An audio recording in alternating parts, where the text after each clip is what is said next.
Hello everyone, আশা করি তোমরা সবাই অনেক ভালো আছো। আমিও খুব ভালো আছি। নতুন বছর তোমাদের সবার কেমন কাটছে আমাকে কমেন্ট করে অবশ্যই জানিও। আমার কাছে নতুন বছরের উদ্দেশ্য হচ্ছে শুধু ফোনের মধ্যেই 24 থেকে 25 হয়েছে, বাকি আমার লাইফ যেমন ছিল তেমনই আছে।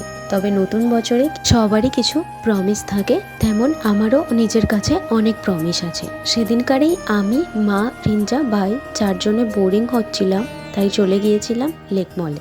যদিও আমার একটা জিনিস নেওয়ার ছিল কাল, কিন্তু আইসক্রিম কেন জানি না শীত গ্রীষ্ম যখনই আমায় দেয় আমার খুব ভালো লাগে। সবাই মিলে আইসক্রিম খেয়ে নিলাম। মা তো খেতেই চাইছিল না, অনেক জোর করে মাকে পরে সেখান থেকে একটু জুডিও ঘুরে চলে গিয়েছিলাম স্মার্ট বাজারে। কেমন কি কালেকশন ছিল নতুন বছরে দেখে মনে হলো বেশ ভালোই কালেকশন ছিল। তারপরে আমি আমার জিনিসটা নিয়ে নিলাম। এটার ভিডিও আর তুলিনি। আজকের মতন বাই সবাইকে। সবাই খুব ভালো থাকবে, নতুন বছর খুব ভালো কাটাবে। লাগলে লাইক করবে।